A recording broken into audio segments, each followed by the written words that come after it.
શાકભાજીના ભાવ વધતા ગૃહિણીઓનું બજેટ આખરે ખોરવાઈ રહ્યું છે। ડુંગળીએ લોકોને રડાવ્યા છે તો લીંબુનો સ્વાદ પણ વધુ ખાટો થયો છે। તો ડુંગળીના ભાવ પ્રતિ કિલો 60 થી 80 રૂપિયા સુધી થયા। લીંબુના ભાવમાં પણ વધારાની સાથે પ્રતિ કિલો 80 રૂપિયા પર આ ભાવ પહોંચી ચૂક્યો છે। ડુંગળીની આવક ઘટતા આ ભાવ વધ્યાનું અનુમાન વેપારીઓ લગાવી રહ્યા છે। વધેલા ભાવ સામે વેચાણ ઘટતા વેપાર પર પણ આ માઠી અસર જોવા મળી રહી છે।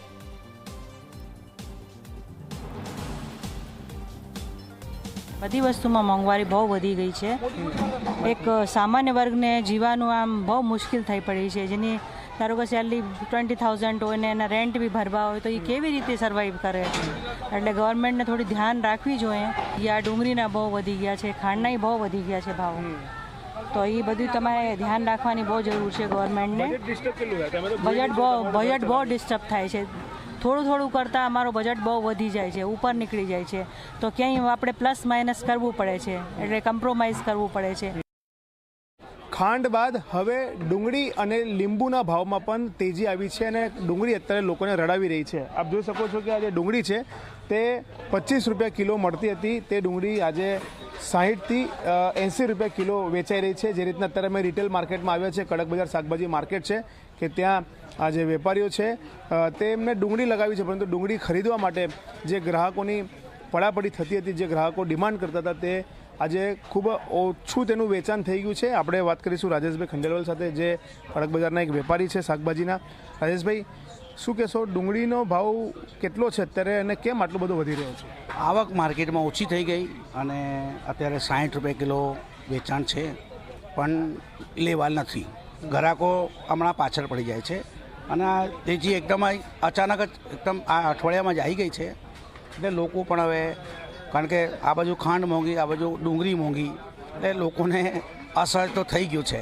હવે આગળ હવે સરકાર શું કરે એ જોવું પડે। લીંબુના ભાવ પણ વધ્યા? લીંબુનો પણ હમણાં 2 દિવસથી થોડી તેજી આવી ગઈ છે। પહેલાં 40-50 રૂપિયા કિલો હતા, હવે આજે 80 થી 100 થઈ ગયા છે। એટલે ડુંગળી અને લીંબુ બેઉમાં તેજીનો વર્તારો આવી ગયો છે। શું કહેશો, ગ્રાહકી પર કેટલી અસર પડી છે? ગ્રાહકો તો હવે શું કરીએ, ભાવ પૂછીને જતા રહે છે। જેને જરૂર હોય તે 1 કિલો વાળો 500 ગ્રામ લે, ઓછું લે, પણ હવે એમને ગ્રાહકોને માથે તો બોજ તો છે જ। એનું તો આપણે આ વધવાનું કારણ શું હોઈ શકે? બધાનું કારણ આવક બિલકુલ ઓછી છે। હવે નાસિકથી આવક ઓછી, ઇન્દોરથી આવક ઓછી, એટલે બને। બિલકુલ બિલકુલ। તો જે રીતના આવક ઓછી છે અને ડિમાન્ડ જે છે તે વધારે છે, તેના કારણે ડુંગળીના ભાવમાં તેજી આવી છે અને ડુંગળીના ભાવ કિલોએ 60 રૂપિયાથી લઈને 80 રૂપિયા રિટેલ માર્કેટમાં લોકો વેચી રહ્યા છે। તેવી રીતના લીંબુના ભાવ પણ જે 45 રૂપિયા કિલો હતા તે વધીને સીધા જ 70 થી 75 રૂપિયા સુધી થઈ ગયા છે। એટલે ક્યાંક ને કહી શકાય કે ગરીબ અને મધ્યમ વર્ગને આ મોટો ઝટકો અત્યારે લાગ્યો છે। ચોક્કસથી સરકારે જે જમાખોરી કરનારા લોકો છે, સંગ્રહખોરી કરનારા લોકો છે, તેમની સામે કડક કાર્યવાહી કરીને જ્યાં પણ માલનો સંગ્રહ કર્યો હોય તે આવા લોકો વેપારીઓ સામે કડક કાર્યવાહી કરવી જોઈએ, જેના કારણે જે ભાવ અચાનક જ વધ્યા છે તેમાં નિયંત્રણ આવે અને લોકોને રાહત મળે। કેમેરામેન મુકુંદ દવે સાથે રવિ અગ્રવાલ, G24 કલાક, વડોદરા। તો માત્ર ડુંગળી નહીં પરંતુ એ ઉપરાંત લીલા શાકભાજીના ભાવમાં પણ એટલો જ ભાવ વધારો ઝીંકવામાં આવ્યો છે। ફ્લાવરના ભાવની વાત કરીએ તો પ્રતિ કિલો 120 રૂપિયા થયા। ગવાર અને ફણસીના ભાવ પણ પ્રતિ કિલો 120 રૂપિયા સામે આવ્યા છે। આદુની વાત કરીએ તો આદુના પણ પ્રતિ કિલો ભાવ 300 રૂપિયા પર પહોંચ્યા। લસણના ભાવ પણ પ્રતિ કિલો 240 રૂપિયા પર પહોંચ્યા છે। ટામેટા અને બટાકાના ભાવ પ્રતિ કિલો 40 રૂપિયા પર પહોંચ્યા છે। તો આ ભાવ વધારો સતત જે રીતે ઝીંકવામાં આવ્યો છે, લોકોનું બજેટ પણ ખોરવાઈ રહ્યું છે। ઘરની ગૃહિણીની આખરે ચિંતા વધી છે। ઘરની જવાબદારી, પરિવારોની જે જરૂરિયાતોની જવાબદારી, એટલે કે આ મોંઘવારી માત્ર એક આંકડાકીય વિગત નથી, પરંતુ દરેકના રસોડા ઉપર અનુભવાતી એક સમસ્યા છે અને આ મોંઘવારીનો માર છેલ્લા અઠવાડિયાથી સામે આવી રહ્યો છે। જોકે માલની આવક ઘટી છે, ચોમાસાની ઘટ, અને તે માટે આ ભાવ વધારો થયો તેવું સામે આવ્યું। છેલ્લા ઘણા સમયથી સતત ને સતત ખાદ્ય પદાર્થોના ભાવમાં વધારો થઈ રહ્યો છે।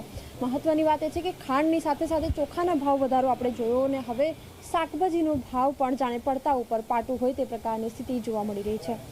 શાકભાજીના ભાવમાં પણ હવે વધારો જોવા મળી રહ્યો છે। અલગ અલગ શાકભાજીની વાત કરીએ તો આદુ સૌથી મોંઘું, કે જે 300 રૂપિયા કિલો છે।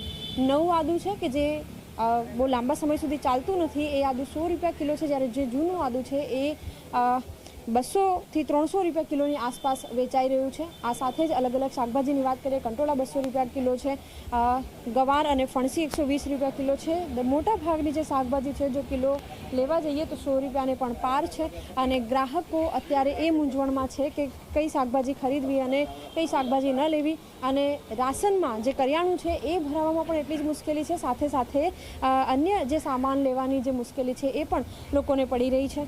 લોકો હવે સરકાર પાસેથી એ પ્રકારની અપેક્ષા રાખી રહ્યા છે કે તેઓ જે પ્રકારે સતત મોંઘવારી વધી રહી છે એમાં રાહત મળે અને તેઓ ઘરનું જે બજેટ છે એ તેમના બજેટ સાથે સચવાયેલું રહે તે પ્રકારની અપેક્ષા લોકો રાખી રહ્યા છે. વેપારી આપણી સાથે છે, એમની સાથે વાતચીત કરીશું, એમને પૂછીશું કઈ કઈ શાકભાજીનો શું ભાવ ચાલી રહ્યો છે અત્યારે. અત્યારે રેગ્યુલર શાકભાજી 100 ને ઉપર છે. બધું શાકભાજી જે આદુ છે, પરવળ છે, ગિલોડા છે, ગવાર છે, ભીંડા છે. અત્યારે ફ્લાવર બી મોંઘું છે, 120 રૂપિયા કિલો છે. 120થી ઓછે નીચે કંઈ નથી, 100 ઉપર જ છે બધું શાકભાજી. અત્યારે આવક ઓછી છે. અચ્છા, ગ્રાહક જ્યારે આવે છે તો એમની ખરીદી ઉપર કોઈ અસર પડ્યો છે ખરી? તો ગ્રાહક આવે છે, કિલો લે તો 500 લઈ જાય, 500 ને તો 250 લઈ જાય. શાકભાજી તો જરૂર પડે જ, થોડું ઘણું બી ઓછું લઈ જાય, ભાવ જાણીને પછી જ લે. બિલકુલ, શાકભાજી કે જેનો કોઈ વિકલ્પ નથી અને એના ભાવ પણ અત્યારે વધારે છે. રસોડામાં બનતી જે થાળી છે એનો ભાવ સતત ને સતત મોંઘો થઈ રહ્યો છે અને એની વચ્ચે ગૃહિણી અત્યારે મોંઘવારીમાં પીસાતી હોય તે પ્રકારની સ્થિતિ. ક્યાંક ને ક્યાંક સરકાર પાસેથી અપેક્ષા રાખવામાં આવી રહી છે કે તેઓ મધ્યમવર્ગીય પરિવાર તરફ એકવાર નજર રાખે કે જેથી તેમને આવો મોંઘવારીનો માર સહન ન કરવો પડે. કેમેરામેન તુષાર શાહ સાથે સપના શર્મા, ઝી 24 કલાક, અમદાવાદ. તો રાજકોટ